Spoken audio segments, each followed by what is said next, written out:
As I mentioned before, I am a veterinarian, and it's been my experience that most people don't personally know a veterinarian in their own life. They may have one that they go to for services, but they don't have one as a friend or family member or something like that. And as such, I found that very few people can relate to what I do for a profession and really understand me as a person. So to get us all on the same page, I wanted to start by just going through some facts about the veterinary profession. It took me 10 years to become a veterinarian. That includes 4 years of undergraduate work, 2 years of post-bac studies, while I also worked as a veterinary assistant to gain clinical hours. I then enrolled in WSU College of Veterinary Medicine, go Cougs, and there did 3 years of lecture and lab work, and then a rotating year in clinics where you get to practice with animals under supervision. $286,000 is approximately the amount of student loan debt I took just for WSU alone. I affectionately call this my brain mortgage. It equates to $1,100 a month for the next 30 years of my life, and I will make my last payment when I am 62. 60% of veterinarians are now female. We broke the 50-50 mark when I was a sophomore, and so I'm really excited to be able to be a female representative of veterinarians today. We have a problem within our industry where more veterinarians are leaving the field than coming in every year. It's about 5% attrition rate right now. Some of that has to do with the fact that baby boomers are leaving, but it also has to do with a lot of compassion fatigue and burnout that's happening amongst my colleagues, and the fact that they're choosing to leave because they just can't do it anymore. This next statistic is hard to transition to in any type of gentle way. Of the veterinarians who have died since 2010, 10% have committed suicide. Of the veterinarians who commit suicide, 75% are your small animal veterinarians that work with dogs and cats. 3 is the number of my friends who are veterinarians who have taken their own lives since I graduated in 2016. All of them were in their first 5 years of practice. And then there's me. As a female small animal veterinarian with a high debt load, I represent one of the highest groups for suicide rate in our country. My profession is ranked number 2, just behind police officers, but I am 3.5 times more likely to take my life than anyone else in this auditorium today.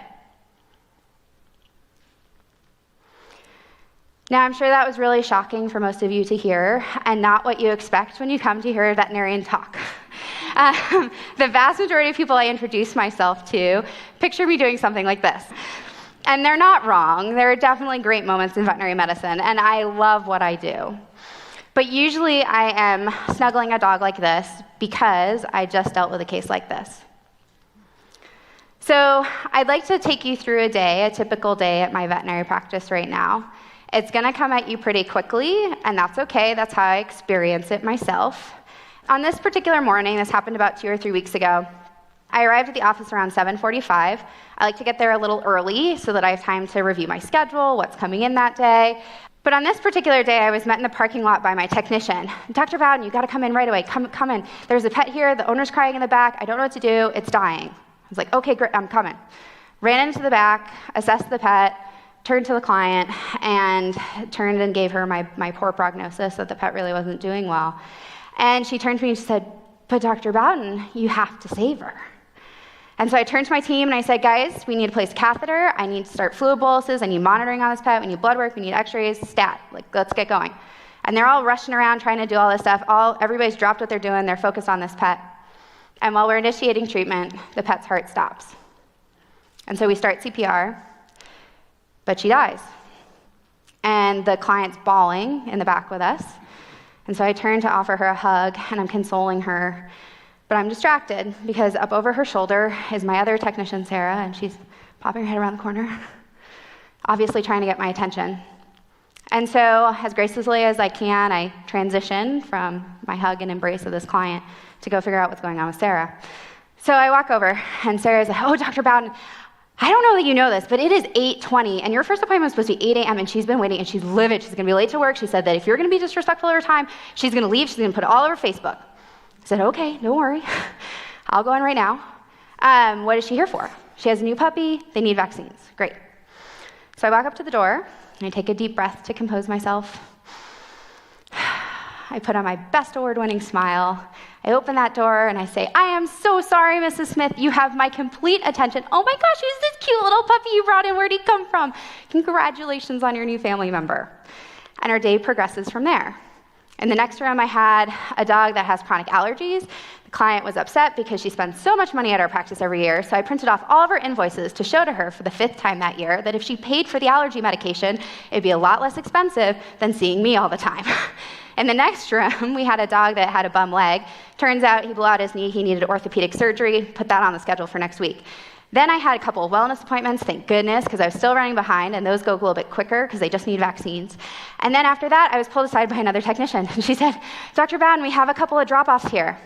For those of you who don't know, when a veterinarian schedule is completely booked, there's no more availability, but your pet is sick, we offer a drop-off appointment, which basically means the small shreds of time I have in between appointments, I'm going to see your pet and make sure that they get the care that they need.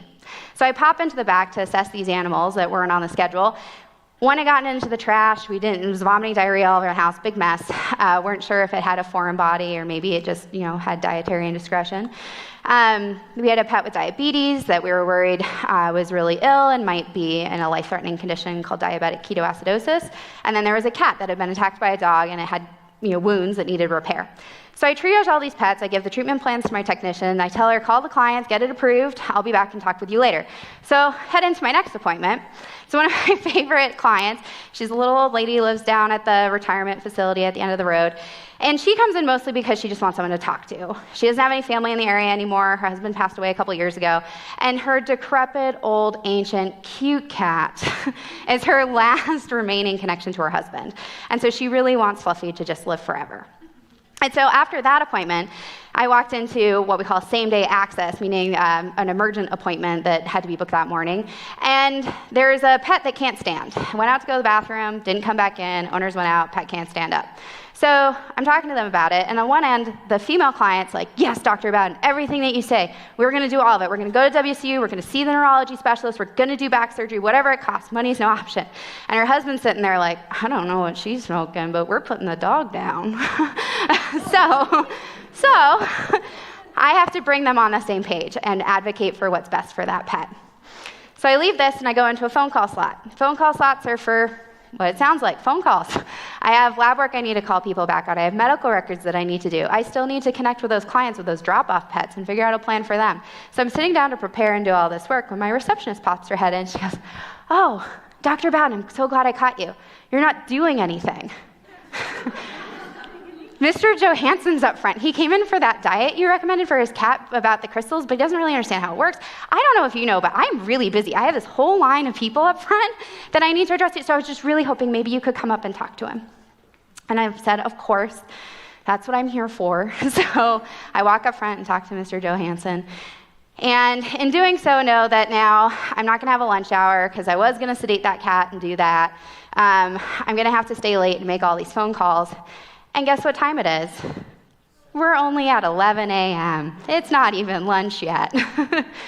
And that's a very typical day at a veterinary clinic. It's not a bad one. It's not a stressful one. That's just my day. The vast majority of veterinarians are scheduled for 50 hours of work a week. They often end up working far more than that. They have to make, phone calls. They need to connect with their clients, and so a lot of times they end up having to stay late to do this after hours. The vast majority of my friends and colleagues also end up needing second jobs, which is something I never thought I would need. And so I pick up extra relief shifts, and on weeks that I do that, I end up working close to 80 hours. Being a veterinarian takes a lot more than just my medical training, which is something no one told me in school. I'm expected to be a counselor, an educator, a financial advisor, a team leader. I am the face and reputation of our business. When we can't fit this impossible standard, when we can't possibly fit in one more pet without compromising the care of others or compromising the health and well-being of my team by making them stay late. We're often attacked by our clients for being incompetent, for not caring, and in worst case scenario, they sue us. There's this particular case that I will always remember. It was a cat named Ollie. And Ollie came in because he'd been straining to urinate for 2 to 3 days, and the owners thought he was really painful. And so we were really hoping, it was at close, we didn't really have time, but we were really hoping that it'd be something easy, right? Like maybe Ollie just had a urinary tract infection, we could give him some antibiotics and everyone could go home. But of course it wasn't easy. Ollie had a urinary tract obstruction, which is when they develop stones, they can't pee because it gets stuck when they're trying to pass it, and they die. And so I told this to the client, I explained to them what was going on, and I let her know, you're gonna need to go down to the emergency clinic. This is beyond what we're able to treat today. And she turns to me and she goes, but I can't afford to. I told her, well, you know, this condition is life-threatening, he's obviously in pain, and there's no guarantee he's gonna survive treatment. There's no guarantee it's not gonna happen again. Actually, in 50% of the cases, it does. You know, one of our options before us today as well is euthanasia. And she turned to me and she says, and I will always remember this to vivid detail, Dr. Bowden, you're gonna make me murder my pet because I am poor. And she follows up with, why are you even a veterinarian? You clearly don't care about animals. And I should have said something rational like, no, I'm offering euthanasia because your pet is in pain and suffering and will die. But instead, I fled the room because it had struck a chord. It was the end of a very long day, and I was gonna cry. And I didn't want her to see the impact that she'd had on me. And I went into the back, and I turned to my team, and I said, look, these people really don't deserve our compassion, but Ollie needs our care. And so I need 2 people to volunteer to stay late and help me treat this pet.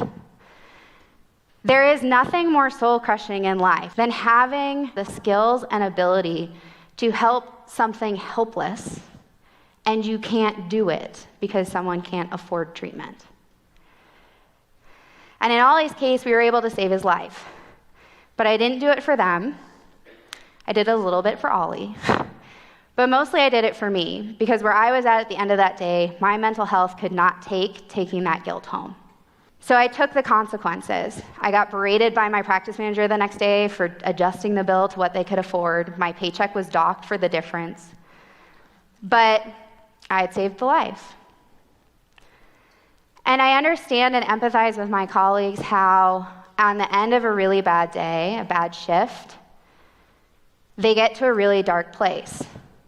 And they sit at home and they think about how, cuffed by their student debt, there's no escape except to repeat this pattern of burnout and compassion fatigue over and over and over again for 30 years. And in my profession, if a soul is suffering and there is no treatment option, there's no other way out, it's not only acceptable, but compassionate to euthanize. And we end up with headlines like one I read a couple years ago. I believe that veterinary medicine can be different. Our profession is working really hard to take responsibility for the part that is our own in this problem. But profession-wide change is really hard, and it's slow, and it's unlikely to help someone like me suffering today. And that is why I took this stage. Because I believe the people that have the most impact on my friends are all of you. There are 2 groups available to us. One's called Not One More Vet, the other one's called the Veterinary Confessional Project, where veterinarians can reach out and vent or talk about their issues with compassion fatigue, burnout, and suicidal thoughts. And the postings that I read over and over and over and over again are those about how every perceived failure, every time we have to euthanize a pet because we're unable to help, every time we have a negative client interaction or there's a bad review about us online, it slowly chips away at our humanity and our love for this profession.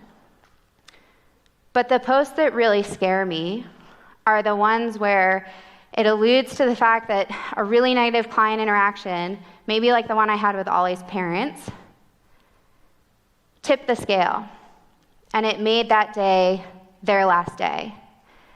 And you'll see hundreds of veterinarians post below that, "Call me, here's my private cell phone number, reach out, you're not alone." But they never respond, and you just don't know. And I bet you that that client has zero idea the impact that their words made that night. I believe that change is going to take open conversations like this one, where we truly understand how we impact each other. I think it's going to take being more compassionate and empathetic as humans in general, and really listening to each other and meeting each other where we are. But it's also going to take the general public understanding what it looks like to be a responsible pet owner. Because I guarantee you, no veterinarian ever wants to be in the situation I was with Ollie. And if we could stop that from happening, I'd be elated. So every single client I see that comes in with a new puppy or kitten, I recommend they get pet insurance or they start a savings account for their animal. Because that little puppy or kitten, the one thing I can guarantee is that it'll grow up, it will get older, it will get sick, and it will die.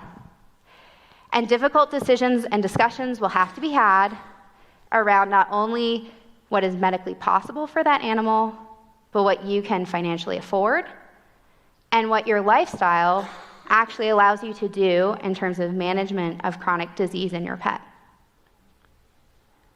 I also believe that people should not give pets as gifts, even to your own children. Because pets not only are a financial commitment, but one of time. Pets need love, they need socialization, they need training, they need exercise and mental stimulation on a daily basis. And I see far too many people coming in and asking for sedation or tranquilizers or anti-anxiety medications because their 2-year-old lab is bouncing off the walls and they just can't handle it at home, when really he needs a training class and he needs more exercise. But the biggest thing that you can do, and I can't underscore this one enough, is you can partner with your veterinarian to be a proactive member in the health of your pet. Whether or not your pet is healthy or sick, needs vaccines or not, you should be seeing your veterinarian every single year for an exam. Through the detection of disease early on, I can be my most effective for you. Disease is not only way more treatable, but sometimes even reversible. And it's less expensive, and there are far more options available to us. By partnering with your veterinarian, we can get what we both are seeking. You are in my office because you love that creature. It means the world to you. In many cases, it's your child. I am there because I equally love that animal. And both of us want Fluffy to live the longest, happiest, and healthiest life possible. And that is why I became a veterinarian in the first place. Thank you.